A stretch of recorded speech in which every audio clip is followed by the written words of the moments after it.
From Interior Alaska's most trusted news source, this is the Fairbanks Evening News.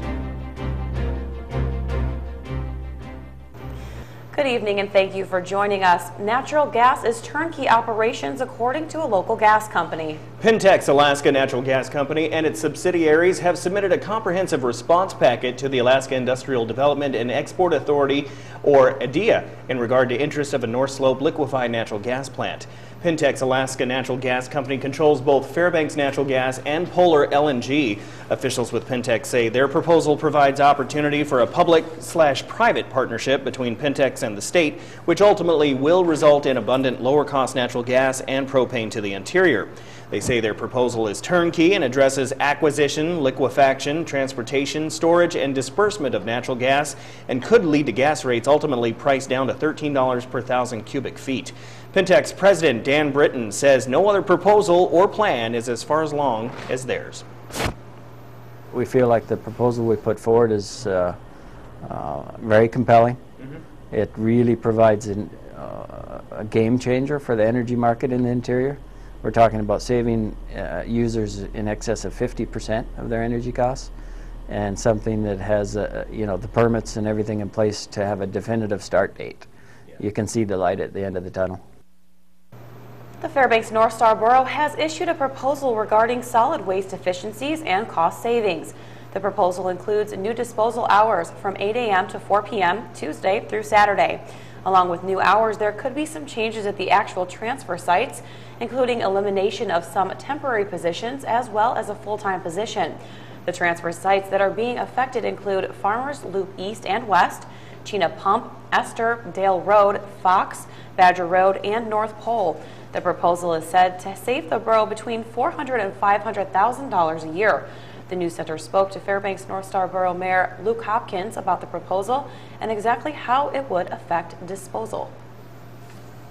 And only some transfer sites, the major transfer sites, are being proposed to be closed on Sunday and most of Monday, but opening up in the late afternoon on Monday. So, for example, many people recreate in the summer and they're coming back into homes and our community on Sunday. Well, the outer transfer sites will remain open. We're back to the same issue of, can we get efficiencies? Can we lower our cost? Can we lower our cost of operation? Yes, this is a proposal. The proposal could affect trash pickup days by the city of Fairbanks. The mayor told the news center that the borough has made contact with the city to see whether or not they can shift to fit the new schedule. The Fairbanks North Star Borough has announced that the wood stove change-out program is now officially back on. The air quality officials that are a part of the program say they will be contacting those who previously applied to the program, and any qualifying resident can now apply. The program has been modified from the passing of Proposition 3, which prohibited the borough from regulating or restricting solid fuel burning devices. An Anchorage lawmaker is proposing legislation to allow school employees to carry guns on school grounds for defensive use. The bill from Republican Representative Bob Lynn would allow schools to adopt written policies spelling out the circumstances under which firearms could be used.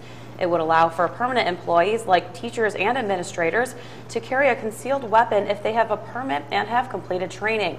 The bill comes in the wake of the deadly school shooting in Connecticut last month that has spurred debate about school security and gun control. Fairbanks militia leader Schaefer Cox is going to appeal his nearly 26-year federal sentence. Within hours of his sentencing on Tuesday, he signed a notice to the court saying he intended to appeal. Cox's attorney, Peter Camiel of Seattle, also asked the court for permission to withdraw from any further proceedings in the case.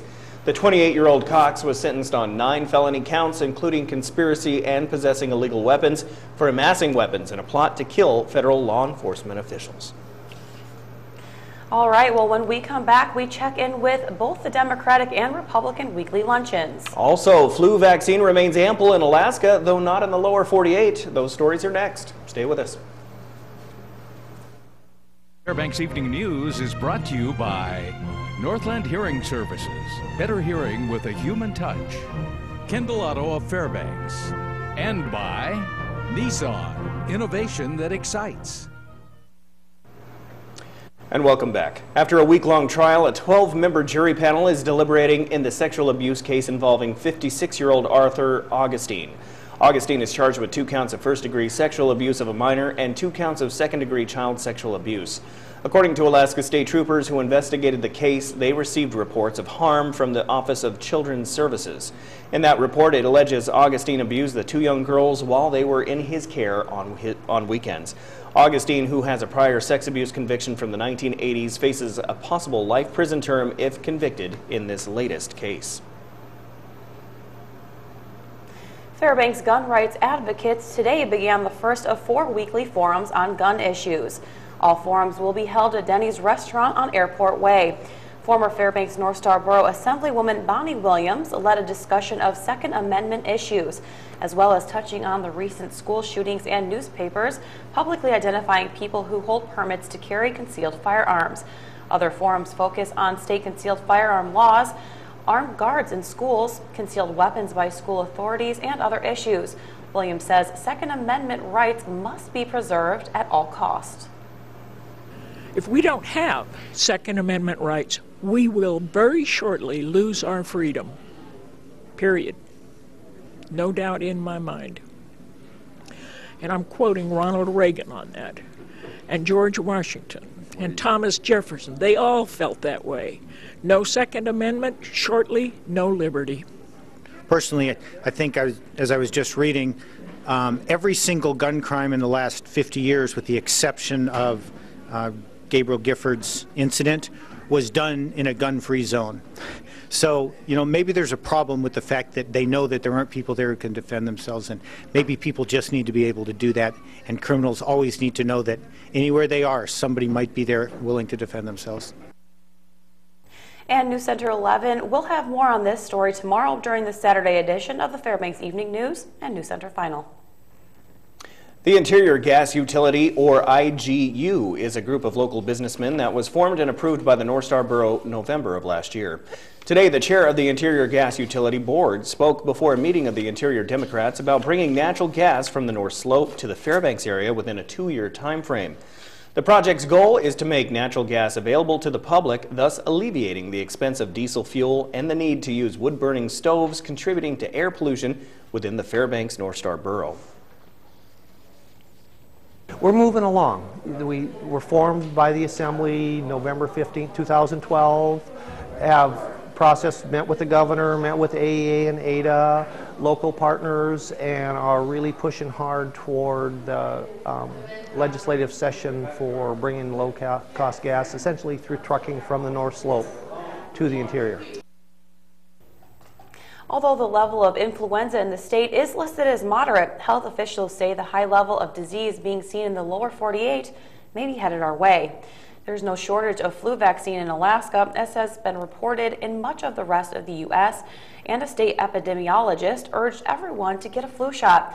Even if someone is healthy and thinks they can fight off the flu, they may transfer it to people who are not as healthy. Things I try and really underscore is how serious influenza can be. Many die every year from influenza. Influenza is not just a slightly more severe form of the common cold. It's a whole different disease that comes with high mortality rates.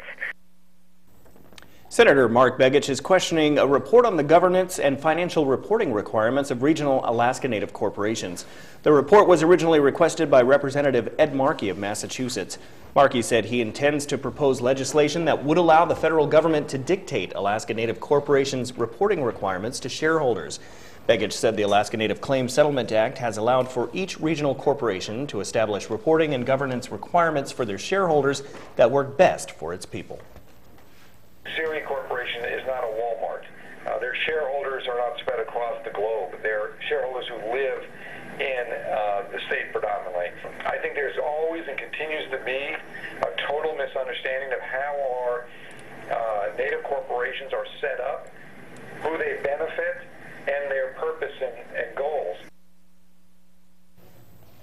Okay, Joe is in the studio. Joe, what you got cooking this Friday? A lot, some stir fry. I'm trying to do something a little special. But we got a lot of sports tonight. Everything from the Joe T Classic to Nanick's basketball and the Ice Dogs. They return to the Big Dipper tonight, and that's going on in here in the interior. So we have more of that in sports coming up next.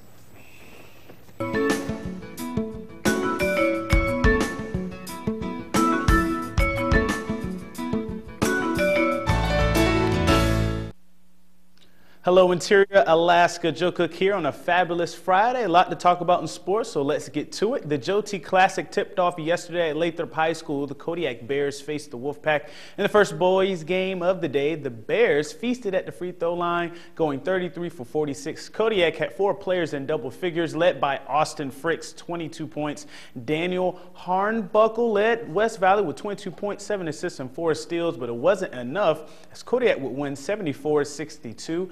And the host Lathrop, they locked horns in a grudge match with North Pole. This meeting went down the same as the first. They battled back when the coach Joe T. Court was dedicated. Tremont Washington had another 19-point game, and Lathrop had this game at halftime, 48-18, the final, 80-44. The Patriots were led by Austin McCoy's 10, and Everett Green put up 16 for Lathrop. The Malamutes girls team, they went up against the Lady Bears. The Malamutes and the Bears battled the entire game, keeping it close. The Bears scored 16 to Lathrop's 12 in the second and made the plays down the stretch to preserve the win. The final in this one was 47-42. Kodiak had the 1-2 attack of Hannah Wondersea and Jerica Nelson with 14 points apiece. The big three for Lathrop, Ruthie Hebert, Jasmine White, and Alicia Talley accounted for 40 of 42 points in the Malamute loss. Now the West Valley girls got a win over Bartlett in their first game without having their all-everything guard, Hannah Matson. No Hannah, no problem. Sophomore Callie Franz led the Wolfpack with 9 points, and Carly Marquez added 8 as the Wolfpack won 40-30. And in high school hockey, that went on yesterday in the interior. As we look at the scores, the West Valley Wolfpack shut out Service Cougars to the tune of 7-0. Zach Ayers scored 2 goals, leading 5 other players who had a goal. Matt Taylor notched his 6th shutout of the year. South Anchorage trounced the Lathrop Malamutes with the shutout of 9-0. South led 7-0 at the end of the second period. Today, the two teams collide. West Valley at 10-1-1 will face undefeated South Anchorage. We'll have more on this game in tonight's late sportscast. And the Art Tip Bears, they also had a shutout in the game 1 of their series with South Bartlett Anchorage. And that game was 8-0, 2 goals each for Janelle Pasco and Lisa Letty of West Valley for the Arctic Bears in girls hockey in that win. And the Nanick's men's basketball team, they got one for the coach last night. Last night's game was head coach Mick Durham's 500th game, and the Nanick's won it, their 5th straight win in an 81-58 drubbing of St. Martin's. The Nooks nailed 11 threes and dominated with plus 20 in the paint. Ronnie Baker got his first double-double as a Nanick with 13 boards and 12 points. 5 players scored in double figures, led by Dominic Brunson, 16 points. This streak is the best since the 2004-2005 season, where the Nooks went to the West Regionals, and this gives them 4 straight conference wins, the best since 2006. The ball could be in the opponent's possession, but, just one swipe at the ball and it's ours, so that's all I want to do is just go in and try to get every rebound or loose ball I can, to give our team that edge. I mean, there's no question that going in and winning at Central Washington was a huge confidence boost. And these guys don't seem to be satisfied. They took it into Northwest Nazarene, and then they brought it back home tonight when, maybe they could have been feeling good about themselves. But they knew they had a tough opponent tonight, and they bared down and played. And staying with the Naniks, the Rifle team opened their first match of 2013 with the win. The Naniks defeated number 8 Murray State in a close one. The point difference was just 11 points. You see it 4.666 to 4.655. Freshman Tim Cherry tallied a 199 on prone and a total personal best of 587. Next up for the Naniks are the number 3 Kentucky Wildcats. And now the Nanick hockey team finally gets to hit the ice in 2013. They start the second half of their season on the road this weekend against the Michigan Wolverines, and then they go to Notre Dame. We caught up with a few Nanicks before their road trip and asked them what it feels like and what could be called a new season. A good approach is that the second half you're starting over, and all you deal with is the game in front of you. Can't do anything with the season behind you. So a lot of hockey left, and we'll just deal with Friday in Michigan right now. I think it's a great start for us because we seem to be a team that plays at the level of our opponents. So I think to start the year off against Michigan and then to Notre Dame, that, you know, two top teams in our nation. So to start off at that level of hockey and hopefully, you know, be successful and carry that throughout the second half. Tonight's broadcast as well.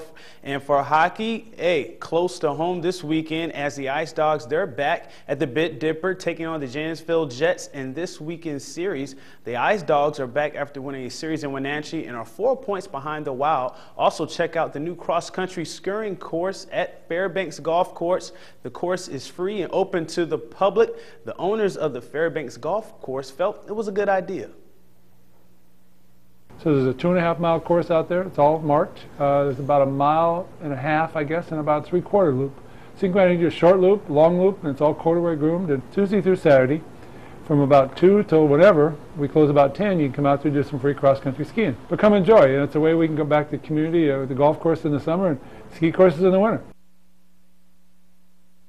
And the 2012 Olympic bronze medalist and former Allison High School sports standout Janae Deloach arrived in the interior earlier today. The new center was at Fairbanks International Airport to speak with her. We'll have more on that tomorrow. And that's it for Sports Tonight. Thanks for joining me. And for more KTVF Sports, visit webcenter11.com, Twitter, YouTube, and our new mobile app. Stay cool, Alaska. Mike Schultz has your full weather forecast coming up next, and we'll catch you next time. You know, guys, I was talking about it last night, some of the warm temperatures coming in, possibly some freezing rain. There is a little slight chance of a little light freezing rain Sunday and Sunday night. Just got to keep in mind that that'll make the streets really, really extremely slick and possibly put a little weight load on the trees. So keep in mind that you might get some power outages too. Oh, yeah, that's true. Didn't think about big storm coming in.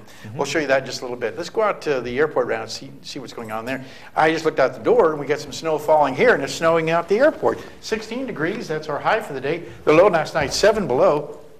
Your records, 1940, got up to 37 degrees for the record high, 59 below in 1906. Sunrise this morning, 10:36. Sunset, 3:25, giving us 4 hours, 49 minutes of daylight, a gain of 5 minutes from yesterday. Our photograph for tonight, sent in by Michael Distel, a peaceful sunrise, and that's exactly what it looks like.